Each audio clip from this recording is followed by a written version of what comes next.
जय श्री राम प्रेमी भक्तों। बहुत लोग पूछते हैं, अगर नाम में इतनी शक्ति है तो तुरंत चमत्कार क्यों नहीं होता? क्या नाम सिर्फ आस्था है या उसके पीछे कोई विज्ञान भी है? सच्चाई यह है कि नाम जप केवल धार्मिक क्रिया नहीं बल्कि चेतना का विज्ञान है। शास्त्र कहते हैं कि सृष्टि की मूल ध्वनि ही नाद है। भगवत गीता में श्री कृष्ण भगवान कहते हैं, यजा नाम जप यज्ञो अस्मि, सभी यज्ञों में मैं जप यज्ञ हूँ। यानी जप सीधा चेतना को शुद्ध करने वाला माध्यम है। यह कोई बाहरी कर्म कांड नहीं, भीतर की ऊर्जा को पुनर्संतुलित करने की प्रक्रिया है। अब प्रश्न है कि शक्ति जागती कब है? इसका पहला नियम है ध्यान की दिशा। जब हम नाम जपते हैं लेकिन मन बाजार, मोबाइल और चिंता में उलझा रहता है, तब ऊर्जा बिखरी रहती है। विज्ञान की भाषा में कहें तो ध्यान जहाँ जाता है, न्यूरल एनर्जी वहीं बहती है। जब नाम पर एकाग्रता स्थिर होती है तो मस्तिष्क की तरंगें धीरे धीरे शांत अल्फा अवस्था में आने लगती हैं। यही कारण है कि सच्चे जप के बाद व्यक्ति हल्का और शांत महसूस करता है। शास्त्रों में नाम को बीज कहा गया है।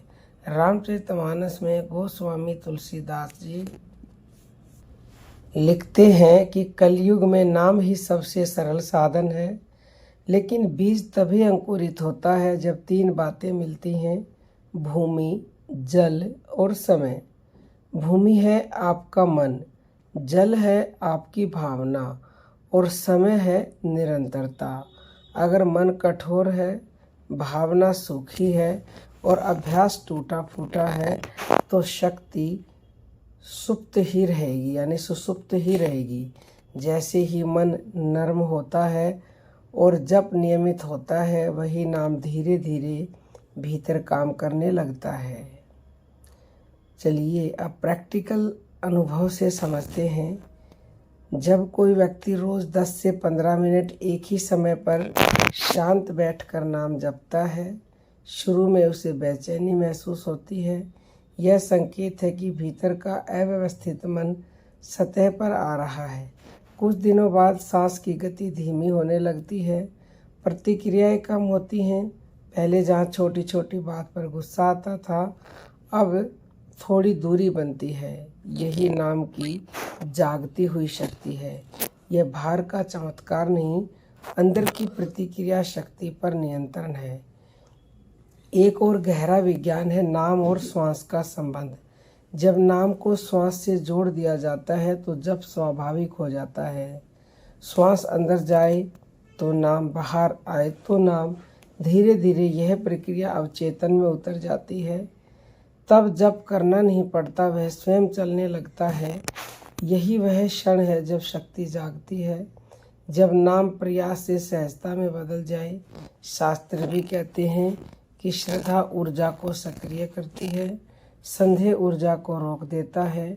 अगर मन में लगातार यह चलता रहे कि कुछ हो भी रहा है या नहीं, तो जप की धारा टूटती रहती है। लेकिन जब विश्वास स्थिर होता है तो नाम भीतर गहराई तक उतरता है। यही कारण है कि हमारे संत बार बार कहते हैं, कम जपो पर सच्चे मन से जपो।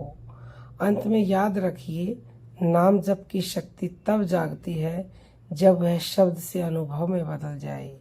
जब जप केवल आवाज न रहे बल्कि भीतर की जागरूकता बन जाए। जब दुख आए और नाम स्वतः याद आए। जब खुशी मिले और धन्यवाद के रूप में नाम निकले, तब समझिए कि शक्ति जाग चुकी है। नाम कोई जादू नहीं, यह चेतना की रसायन विद्या है। नियमितता, एकाग्रता और सच्चाई, यही उसकी असली कुंजी है। और जब ये तीनों मिलते हैं तब नाम जब केवल साधना नहीं रहता, जीवन की धड़कन बन जाता है। उम्मीद करते हैं कि आपको आज की वीडियो से कुछ ज्ञान प्राप्त हुआ होगा, जिससे आपके कुछ क्वेश्चन सोल्व हुए होंगे। और यदि आपकी भी शक्ति जागी हुई है तो हमारे साथ शेयर अवश्य कीजिएगा। कोई भी आपका और क्वेश्चन हो तो आप यूट्यूब पर पूछ सकते हैं या फिर 9958515054 पर व्हाट्सएप मैसेज करके पूछ सकते हैं। जय जय श्री राम।